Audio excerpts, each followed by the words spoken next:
La continuïtat amb el franquisme està documentada, no? Des de policies que van continuar la seva tasca de policies franquistes a policies en l'actualitat i que han pujat a l'escala policial, fins a jutges i tota la continuïtat de la justícia. No? Tenim el cas de que l'Audiència Nacional, per exemple, és hereva directa del Tribunal d'Orden Públic o del franquisme, no?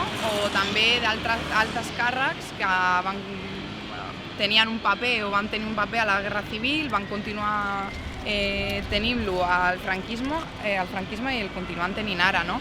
I després també està el cas de la llei d'amnistia del 77. És una llei que es considera com una llei de punto final, en el sentit de que no permet que s'investiguin actuacions que van tenir lloc a la Guerra Civil i al franquisme.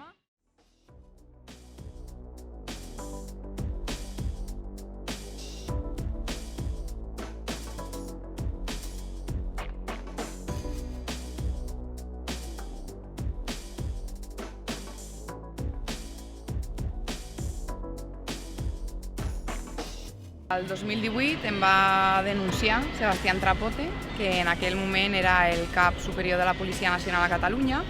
Em va denunciar per un article que vaig escriure a Izquierda Diario, que era relatant una mica diferents casos que eren de tortures o de maltractament o de mort sota custòdia policial. Hi havia una sentència de 1983 que deia que no es podia jutjar Trapote perquè estava pel marc dels indults generals del 77.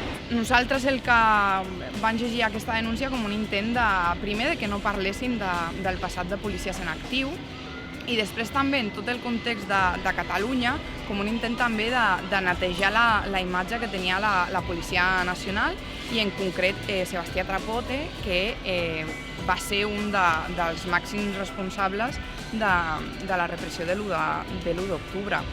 La repressió a Catalunya més visible, més clara, és el moviment independentista, no? Amb casos com el de Tamara Carrasco o el del 23S o el de Marcel Vivet, no? Una repressió per organitzar-se, per mobilitzar-se, per denunciar la repressió també que hi ha hagut a Catalunya els darrers anys, però que no és només a Catalunya, perquè tenim el cas del Dani Gallardo, que va estar un any a presó preventiva per solidaritzar-se amb Catalunya, no? I després és el que em dèiem abans, que és la llei Mordassa, però no només és la llei Mordassa, perquè en el meu cas o el cas de Hasél o el cas de Tamara Carrasco no és la llei Mordassa, són les lleis antiterroristes o és el Codi Penal o és la llei d'estrangeria, perquè hi ha una repressió que és menys visible, menys clara, que són els moviments socials, per exemple, o és a la joventut que s'organitza i surt a lluitar als carrers, no? I en aquest sentit tenim les multes a activistes per anar a aturar desnonaments o tenim multes i denúncies a militants juvenils per anar a una manifestació.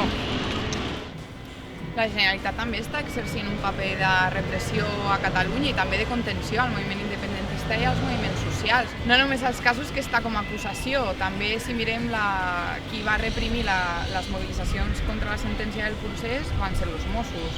Qui van treure les bales de foam amb els ulls a molts joves i els van detendre i els van apallissar, també van ser els Mossos, no?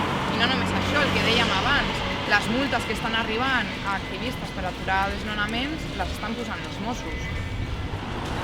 Quan a mi em van denunciar, i també ara és el que jo plantejo i nosaltres també plantegem des de la CRT, és la necessitat d'una coordinació de tots els casos a nivell estatal, perquè si no queda com una cosa que és individual, a la que t'has d'enfrontar tu, no?, de manera individual, i això és una sobrecàrrega increïble.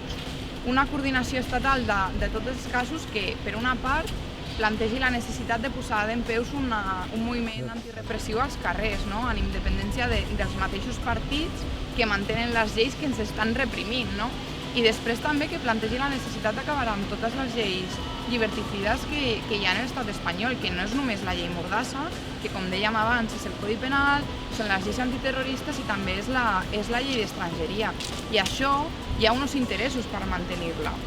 Uns interessos que no es critiqui a la monarquia, que no es qüestionen les institucions, que no hi hagi mobilitzacions que puguin desbordar d'alguna manera a les mateixes institucions i És una perspectiva que ni el PSOE, ni Unides Podem, ni Podemos, ni Izquierda Unida plantejarà mai. Jo no veig que a l'esquerra independentista hi hagi un actor polític que es plantegi ser una alternativa a la direcció del procés. No? En el cas concret de la CUP, el 2017 no ho van plantejar i van tenir una política que els va convertir en furgó de cola de la burgesia catalana, que cal una esquerra anticapitalista de classe i amb un programa d'independència de classe per conquerir aquest dret d'autodeterminació i per lluitar contra la repressió de l'Estat.